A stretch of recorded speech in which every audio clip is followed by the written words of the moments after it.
আরে তুমি কি করছো? আমি তো তোমার ভাগ্নি, তুমি আমার মা, আমার স্ত্রী, আমার মামি।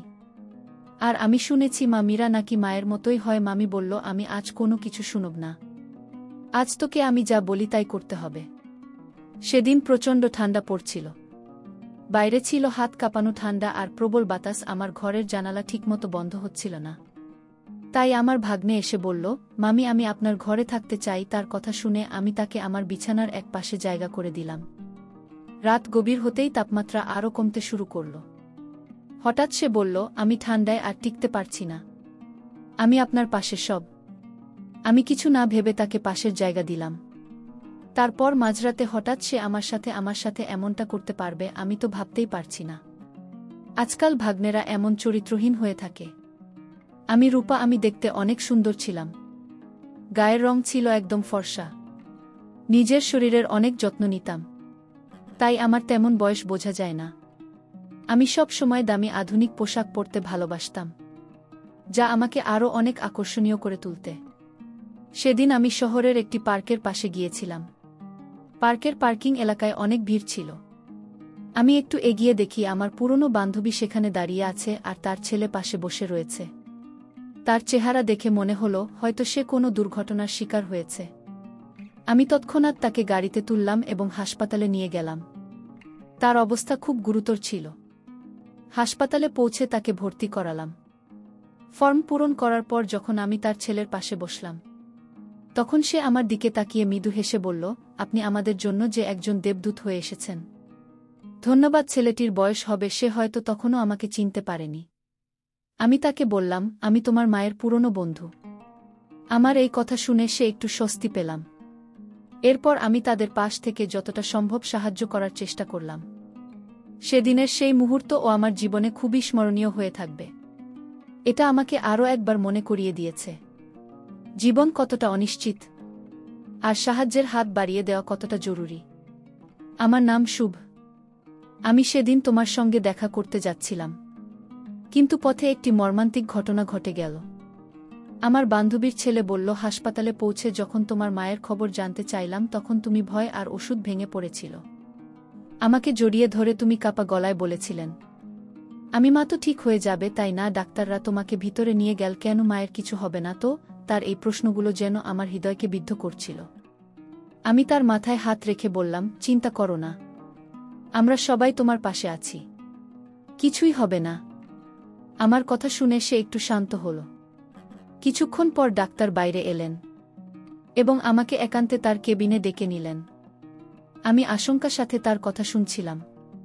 ডাক্তার জানালেন তার মায়ের মাথায় আঘাত লেগেছে, আর সেই আঘাতের কারণে তিনি কোমায় চলে গিয়েছেন। তার কথা শুনে আমি স্তব্ধ হয়ে গিয়েছিলাম।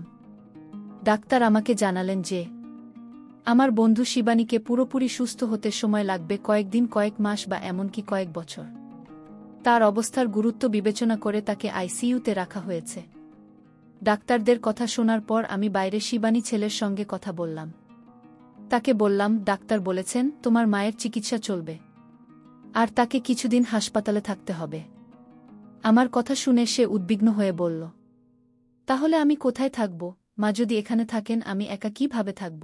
আমি তাকে আশ্বস্ত করে বললাম, তুমি চিন্তা করো না, যতদিন তোমার মা সুস্থ না হন তুমি আমার সঙ্গে থাকবে। তোমার মায়ের জন্য হাসপাতালের সমস্ত দায়িত্ব আমি নেব, কারণ সে আমার খুব কাছের একজন বন্ধু। এরপর আমি জানতে চাইলাম, তোমার বাবার কথা কি ভাবছ? তিনি কোথায় আছেন? সে মাথা নিচু করে বলল, মায়ের সঙ্গে বাবার ঝগড়া হয়েছিল, তারপরে মা রাগ করে আমাকে নিয়ে এখানে চলে এসেছিলেন। আমি বাবার কাছে ফিরে যেতে পারবো না, কারণ তার কাজ বাইরে, আর তিনি এখন কোনো গ্রামে আছেন তাও জানি না। এমনকি আমি নিজেও তার সঙ্গে দূরত্ব বজায় রেখেছি। হয়তো তিনি আমার উপর রাগ করেছেন।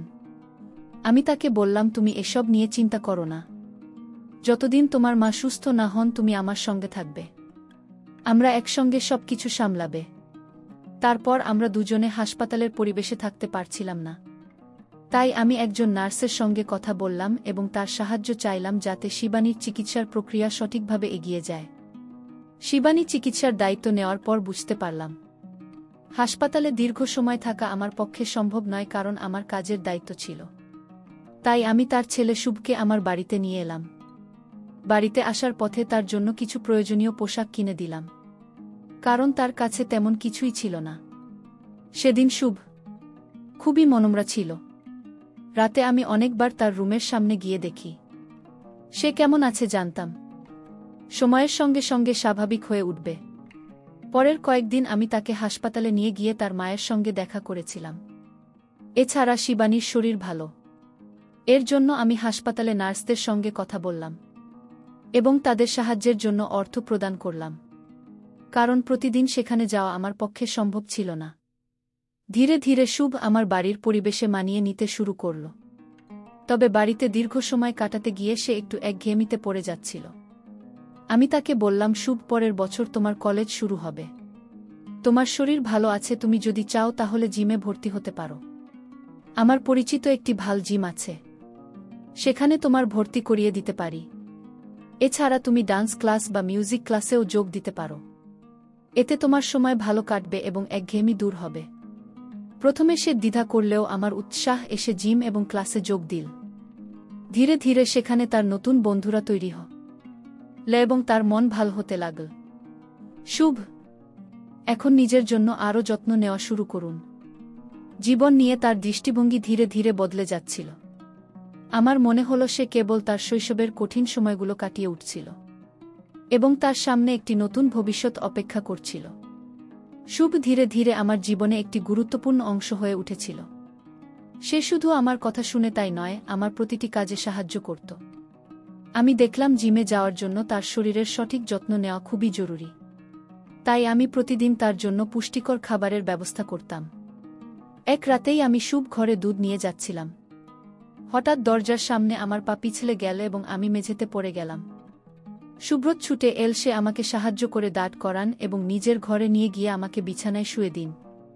তার এই সাহসিকতা এবং যত্নশীলতা দেখে আমি অবাক হয়ে গিয়েছিলাম। সে আমার হাত থেকে পড়ে যাওয়া দুধ পরিষ্কার করল।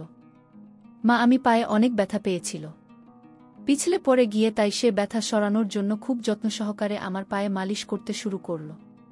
আমি তার দিকে তাকিয়েছিলাম। 16 বছরের ছেলের মধ্যে এতটা পরিপক্কতা আমি কখনোই ভাবিনি। আমার বয়স তখন 32 বছর। জীবনে এমন একজন মানুষ আগে কখনো দেখিনি যে এতটা যত্নশীল আর দায়িত্বশীল। শুভ তার বয়সের তুলনায় অনেক বেশি পরিণত ছিল। তার কাজ করার ধরন, তার দায়িত্ববোধ, সবকিছুতেই একটা বিশেষত্ব ছিল। পায়ে মালিশ করার সময় আমি মৃদু হেসে বললাম, শুভ, আমি তো তোমাকে সব সময় ছোট মনে করতাম, কিন্তু আজ তুমি প্রমাণ করলে যে তুমি কতটা দায়িত্ববান। তোমার পরিণত আচরণ আমাকে সত্যিই অবাক করেছে। সেদিন আমি প্রথম বুঝলাম মানুষের বয়স নয়, তার মনে এবং কাজ করার দক্ষতাই তাকে আলাদা করে তোলে। শুভ এই যত্নশীলতা আমার জীবনের নতুন এক সম্পর্কের ভিত্তি তৈরি করল, যা শুধুই বিশ্বাস এবং পারস্পরিক সম্মানের উপর দাঁড়িয়েছিল। শুভ ধীরে ধীরে তার জীবনকে নতুন পথে নিয়ে যাচ্ছিল। তার জিমে যাওয়া এবং নিয়মিত পুষ্টিকর খাবার গ্রহণের ফলে শরীরে শক্তি এবং মনে আত্মবিশ্বাস অর্জন করেছিল। একজন মজা করে আমি তাকে বললাম, শুভ, এত শক্তি তোর কোথা থেকে আসে? তুই কি খাস যে এত তাড়াতাড়ি এত শক্তিশালী হয়ে গেছিস? সে হেসে বলল, আমি এখন আর আমি ছোট নেই। আমি বড় হয়ে গেছি। তুমি আমাকে এবং আমার মাকে যেভাবে সাহায্য করেছে, তার জন্য আমি তোমার কাছে চিরকৃতজ্ঞ। আমি এখন তোমার জন্য কিছু করতে চাই। তার এই কথাগুলো আমাকে করল। শুভ তার কৃতজ্ঞতা প্রকাশ করার পাশাপাশি আমাকে সম্মান জানাচ্ছিল। এরপর সে আমাকে বলল, আমি যদি তোমার কোনো আপত্তি না থাকে, আমি রাতে তোমার ঘরে থাকতে পারি। যদি তোমার কোনো সাহায্যের প্রয়োজন হয়, আমি পাশে থাকব। শুভ সত্যিই খুব যত্নশীল এবং সাহায্যপ্রবণ ছেলে। আমি তার প্রস্তাবে সম্মতি দিলাম। বাড়িতে আমি একাই থাকতাম, তাই আরামের জন্য হালকা পোশাক পরার অভ্যেস ছিল। শুভ বাড়িতে থাকার সময়ও আমি আমার স্বাভাবিক অভ্যাসে কোনো পরিবর্তন আনিনি। রাতের শুভ মৃদু স্বরে বলল, মামি, আমাদের জিম ক্লাসে অনেক মেয়ে আসে যারা স্টাইলিশ পোশাক পরে, কিন্তু আমি কখনো তাদের নিয়ে তেমন কিছু ভাবিনি, কারণ তারা তোমার থেকে তুলনামূলকভাবে কম সুন্দর মনে হয়। তুমি সত্যিই খুব সুন্দর। তোমার পরা পোশাক সবসময় তোমার ব্যক্তিত্বকে আরও আকর্ষণীয় করে তোলে। তার সোজাসাপটা এবং প্রশংসাসূচক কথা শুনে আমি মৃদু হেসে বললাম, তোর কথা শুনে ভালো লাগল শুভ। সেদিন আমি বুঝলাম শুভ শুধু শারীরিকভাবে নয়, মানসিকভাবেও অনেক পরিণত হয়েছে। তারই প্রশংসা এবং কৃতজ্ঞতার অনুভূতি আমাদের সম্পর্ককে আরও গভীর অবিশ্বাস ভিত্তি করে তুলুন।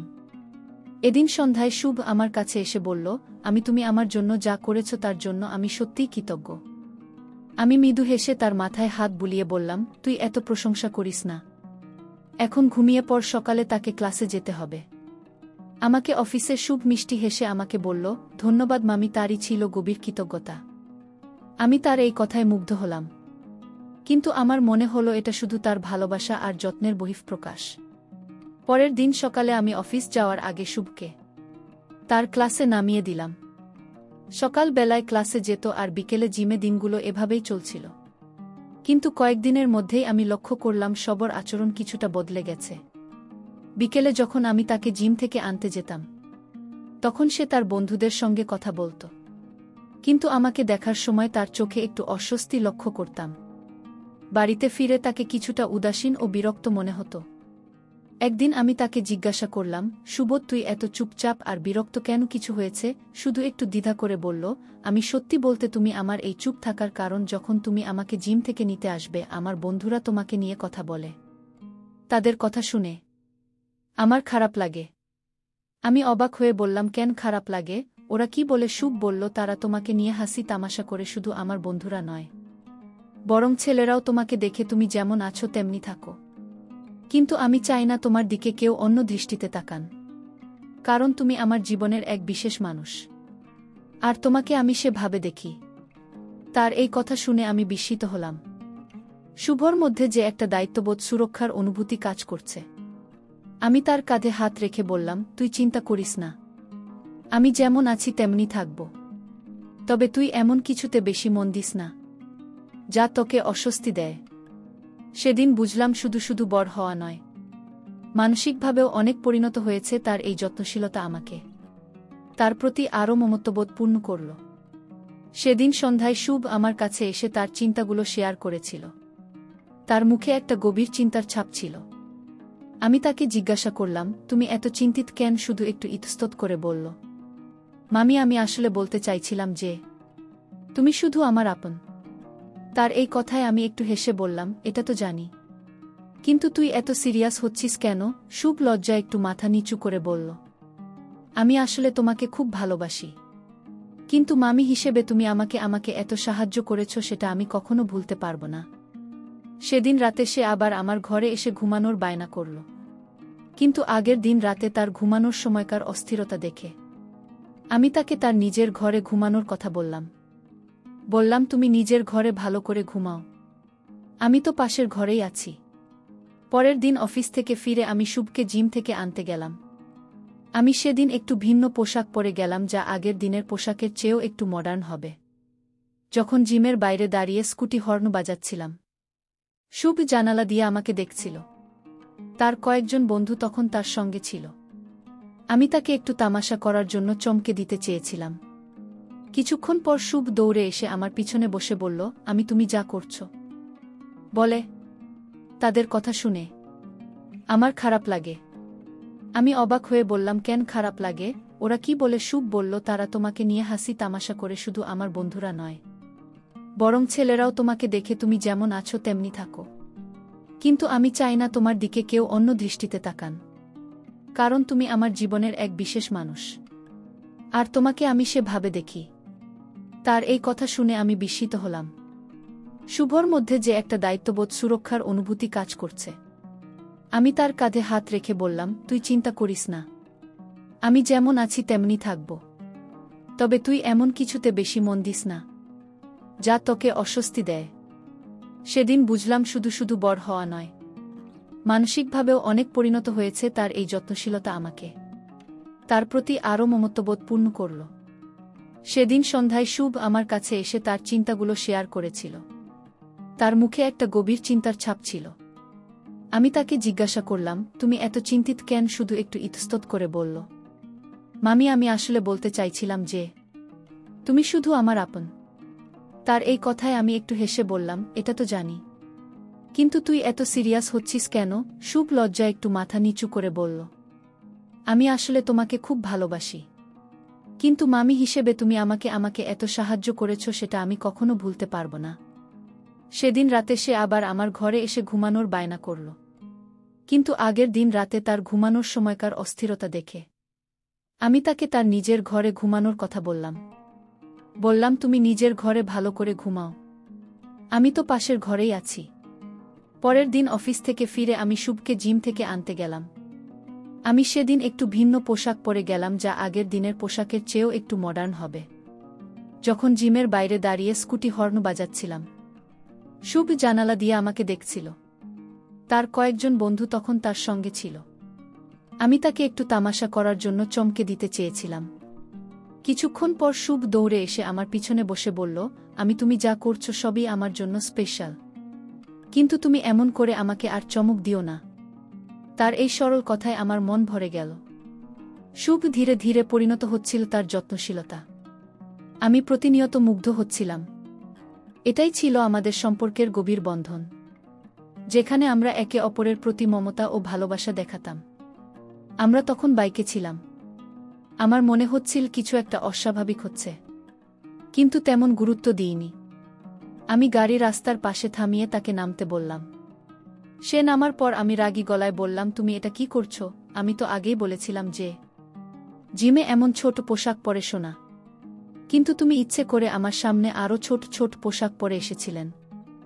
যাই হোক, বাড়িতে এসে রাতে খাওয়া দাওয়া সেরে আমি তাকে বললাম, তোমার ঘরে গিয়ে শুয়ে পড়ো। কিন্তু শুভ নিজের রুমে গিয়ে শুয়ে পড়ল। রাতে হঠাৎ করে আমি শুভকে ডাকলাম।